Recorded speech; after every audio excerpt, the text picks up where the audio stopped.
La loi devait mettre de l'ordre dans la jungle des annonces de location. Pourtant, cela reste encore difficile de s'y retrouver, notamment pour les frais d'agence, car beaucoup semblent ignorer la nouvelle réglementation. Pour le vérifier, nous nous sommes fait passer pour des clients à la recherche d'un appartement en location à Paris. Bonjour monsieur. On cherche à louer un appartement. Nous cherchons un appartement de 40 mètres carrés, ce qui ferait 480 € maximum de frais d'agence selon la loi, mais pas selon cet agent. Un mois de loyer?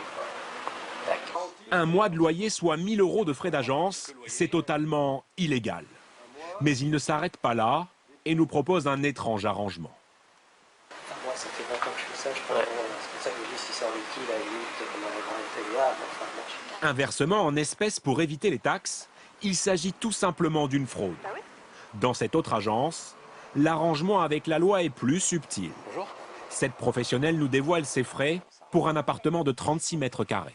Ça fait la partie de la pièce principale du salon. En fait, pour les honoraires de location pour l'agence, c'est 15 € du mètre carré. 15 € fois le nombre de mètres carrés. D'accord. Soit 36 mètres carrés. Donc ça, c'est obligatoire, c'est 15 €. Faux, cela n'est pas obligatoire. La facture est supérieure de 25 % par rapport à ce que prévoit la loi, grâce à une petite astuce. L'agence vous propose des honoraires de 15 € parce qu'elle va y inclure les frais d'état des lieux qui sont de 3 €. Le problème, c'est qu'en procédant ainsi, on vous impose quasiment de passer par l'agence pour réaliser l'état des lieux, alors que vous pourriez tout à fait le réaliser gratuitement avec le bailleur ou peut-être moins cher avec un autre prestataire. La loi est très claire. Dans les zones très demandées comme Paris, les frais sont limités à 12 € par mètre carré. À Marseille ou Bordeaux, le plafond est de 10 € le mètre carré. Et dans les plus petites villes comme Bourges, c'est 8 € le mètre carré. Aujourd'hui, aucune des agences contrevenantes n'a été sanctionnée. Mais cela devrait bientôt changer.